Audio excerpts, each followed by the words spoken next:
नमस्कार। Hindi educational channel में मैं आपका स्वागत करता हूं। आज मैं आपके समक्ष शिकार साहित्य के अग्रणी लेखक श्री राम शर्मा द्वारा रचित स्मृति पाठ को लेकर उपस्थित हुआ हूं। मैं इस वीडियो में आपके समक्ष स्मृति पाठ का सार या सारांश को प्रस्तुत करना चाहता हूं। श्री राम शर्मा जी का सामान्य परिचय मैं अपने दूसरे वीडियो में दे चुका हूं। विद्यार्थियों से मेरा यह अनुरोध है कि वे उनका सामान्य परिचय वहीं से प्राप्त कर लें। तो आइए अब मैं स्मृति पाठ का सार या सारांश को अत्यंत ही सरल भाषा में आपके समक्ष प्रस्तुत करता हूं। इसे आप ध्यान देकर सुनिएगा। शिकार साहित्य के अग्रणी लेखक श्री राम शर्मा द्वारा रचित स्मृति एक संस्मरणात्मक लेख है। स्मृति का अर्थ याद करना होता है। इस पाठ में लेखक ने अपने बचपन की एक घटना का चित्रण रोमांचकारी शैली में बड़े ही सुंदर ढंग से किया है। यह बात सन 1908 ईस्वी की है। जाड़े का समय था। दिसंबर का आखिरी या जनवरी का संभवतः प्रारंभ था। एक दिन की बात थी।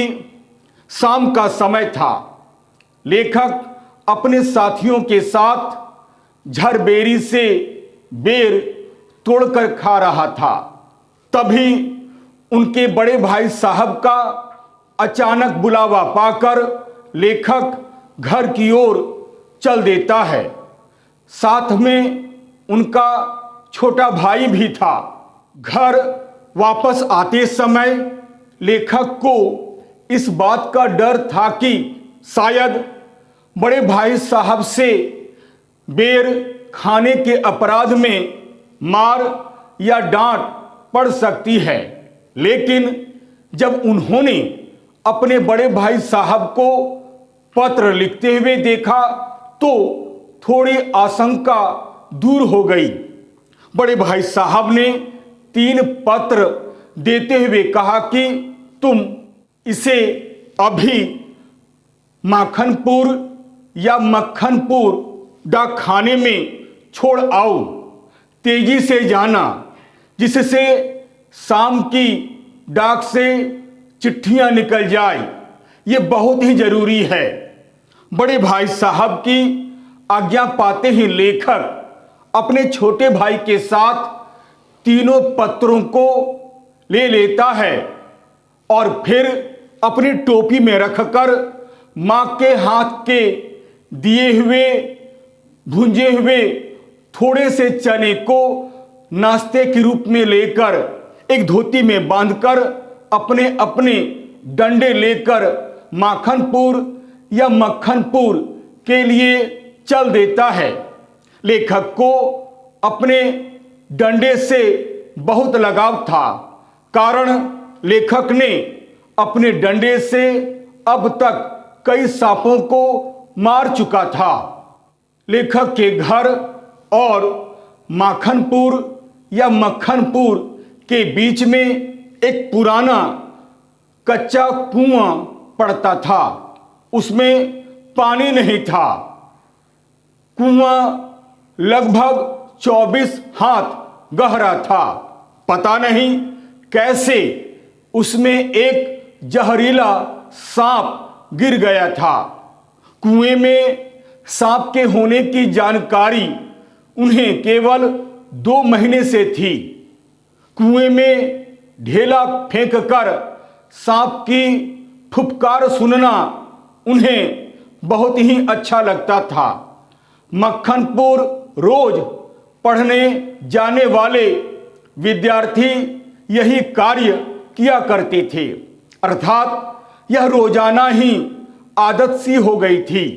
उन्हें ऐसा करने में बड़ा आनंद आता था। आदत से मजबूर होने के कारण कुएं से सर्प की फुफकार सुनने की इच्छा से ज्यों ही लेखक ने कुएं में ढेला फेंका, त्यों ही टोपी में रखी हुई तीनों चिट्ठियां चक्कर काटती हुई कुएं में गिर गई। यह देखकर लेखक और उनका छोटा भाई हैरान हो जाता है। उनकी हालत ठीक वैसी ही हो गई जैसे अचानक घास चरते हुए हिरण को गोली लग जाने के कारण हो जाती है। हिरण को गोली लगने से आत्मा निकल जाती है और वह तड़पता रहता है। ठीक उसी तरह चिट्ठियों के गिर जाने के कारण लेखक और उनके छोटे भाई की दशा हो गई। लेखक और उसका छोटा भाई दोनों चिंता में पड़ गए। समझ में नहीं आ रहा था कि आखिर क्या करें। दोनों भाई बड़ी देर तक रोते रहे। अंततः बाल सुलभ कल्पनाओं के बल पर समस्या का समाधान ढूंढने का प्रयास करने लगे। कई बार मन में आता था कि कुएं में बहुत सी मिट्टी डाल दी जाए और घर जाकर यह कह दिया जाए कि चिट्ठी डाल दी गई है, परंतु उस समय लेखक को झूठ बोलना बिल्कुल नहीं आता था और यदि घर जाकर सच बोलते तो उनकी बहुत पिटाई होती। उन्हें इस बात का भी डर था। इसी सोच विचार में 10-15 मिनट लगभग समय गुजर गए। समय निकलता जा रहा था। कई बार घर से भाग जाने का भी विचार हो रहा था, परंतु कुछ भी समझ में नहीं आ रहा था कि आखिर क्या करें और कैसे करें। कहा जाता है दृढ़ संकल्प से दुविधा की बेड़ियां कट जाती है। अंत में लेखक ने यह निश्चय किया कि वह कुएं में घुसकर सर्प को अपने बबूल के डंडे से मारकर चिट्ठियों को निकाल लेगा और माखनपुर डाक खाने में अवश्य ही डाल आएगा। सचमुच यह फैसला बहुत ही भयंकर फैसला था, पर किया भी क्या जा सकता था। लेखक को अपने नारायण वाहन यानी डंडे पर पूर्ण भरोसा एवं विश्वास था। लेखक को पूर्णतः यह भी विश्वास था कि वह डंडे से पहले सांप को मार देगा, फिर आराम से चिट्ठियों को धीरे धीरे निकाल लेगा। यही सोचकर अंततः लेखक अपने छोटे भाई के साथ नग्न होकर पांचों धोतियों को एक में बांधकर तथा कुछ रस्सियों को मिलाता है।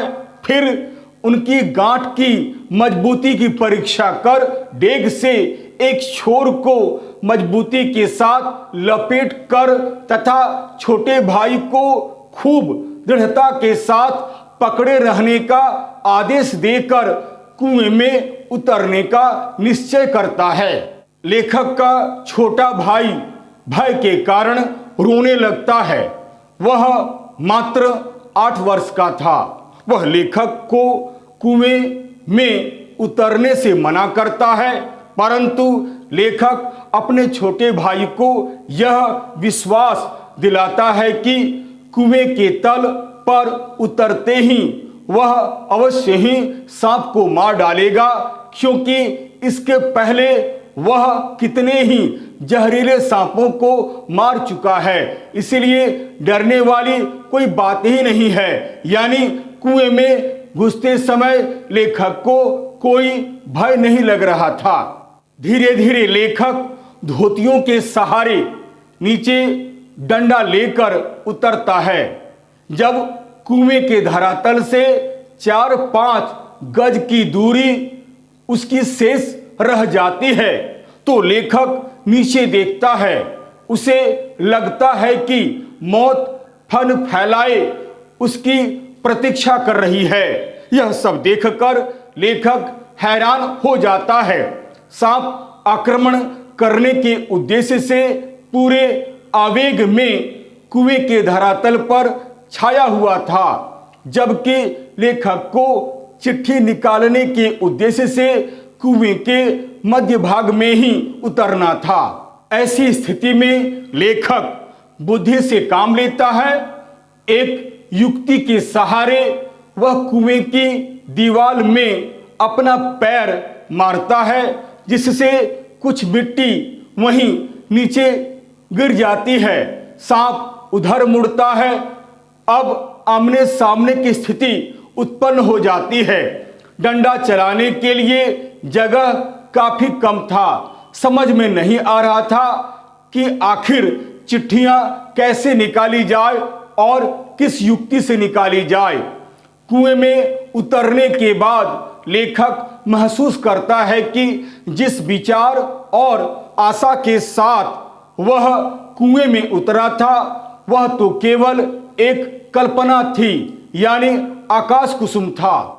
वह अपने डंडे को सांप की दाहिनी ओर करता है, क्योंकि वहां चिट्ठियां पड़ी हुई थी, परंतु सांप तड़पकर पूरी शक्ति के साथ उसके डंडे पर टूट पड़ता है। फल यह होता है कि उसके हाथ से वह डंडा, जिस पर लेखक को पूरा भरोसा था, पूरा विश्वास था, वह छूटकर वहीं गिर जाता है।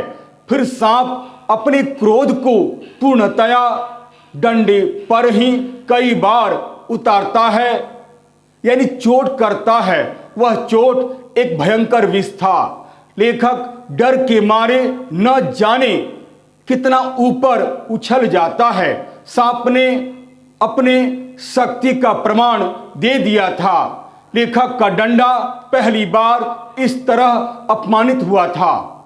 दूसरी ओर लेखक के उछलने और धमाके की आवाज होने की वजह से छोटे भाई को लगता है कि बड़े भाई यानी लेखक का काम तमाम हो गया है। सचमुच उनको सांप ने काट लिया है और उसकी चीख निकल पड़ती है। वह दहाड़े मार मार कर रोने लगता है। सांप डंडा से बुरी तरह उलझ जाता है और लेखक मौका पाते ही धीरे धीरे तीनों चिट्ठियों को उठा लेता है। अब अपने डंडे को भी मुक्त कराने के लिए, यानी अपने डंडे को भी लेने के लिए लेखक कुछ मिट्टी को लेकर सांप के दाईं ओर डालता है, जिससे सांप उस पर झपट पड़ता है और बाईं ओर से इस तरह वह अपने डंडे को भी धीरे धीरे प्राप्त कर लेता है। तत्पश्चात मौत के मुंह से लेखक मात्र 11 वर्ष की अवस्था में धीरे धीरे धोतियों के सहारे तीनों चिट्ठियों के साथ डंडा लेकर 36 फुट गहरे कुएं से बाहर निकलता है। थोड़ी देर तक बेहाल वहीं पड़ा रहता है तथा धोती कुर्ता पहनकर इस घटना को किसी से न बताने की बात अपने छोटे भाई से तथा किशनपुर के लड़के को कहकर वह वहां से चल पड़ता है। लेखक बहुत दिनों के बाद यानी सन 1915 ईस्वी को जब वे मैट्रिकुलेशन पास कर जाते हैं, तब लेखक इस घटना को अपनी मां को सुनाते हैं। मां इस घटना को सुनकर लेखक को अपनी गोद में वैसे ही बैठा लेती है जैसे पक्षी अपने बच्चों को डेने के नीचे छिपा लेती है। अतः स्मृति पाठ में लेखक ने अपने बाल्यावस्था की एक घटना का चित्रण बड़े ही सुंदर ढंग से किया है। लेखक ने बड़े ही रोमांचकारी शैली में प्रत्येक क्षण एवं प्रत्येक परिस्थिति की गंभीरता तथा खतरे को उन्होंने इस प्रकार प्रस्तुत किया है कि पाठक का कौतूहल शुरू से लेकर अंत तक बना हुआ रहता है। यह कहानी यही समाप्त हो जाती है। यदि आपको यह वीडियो अच्छा लगता है तो आप इसे अवश्य ही लाइक करें, शेयर करें और सब्सक्राइब करना आप बिल्कुल नहीं भूलें, क्योंकि मेरा यह चैनल, मेरा यह वीडियो एक प्रकार से एक एजुकेशनल चैनल है। मैंने इस चैनल का निर्माण विद्यार्थियों के हित को ध्यान में रखकर ही बनाया है। अतएव आप इसे लाइक, शेयर और सब्सक्राइब करना बिल्कुल नहीं भूलें। और तो और यदि मेरे वीडियो में अगर आपको कहीं भी किसी प्रकार की कोई त्रुटि या कोई कमी नजर आती है तो आप सप्रमाण कमेंट्स अवश्य करें, ताकि मैं उन गलतियों का सुधार कर सकूं और आपके समक्ष एक बहुत ही सुंदर, बहुत ही आकर्षक, छात्रोपयोगी वीडियो बनाकर प्रस्तुत कर सकूं, ताकि आप उसका अधिक से अधिक लाभ उठा सकें। तब तक के लिए नमस्कार, धन्यवाद।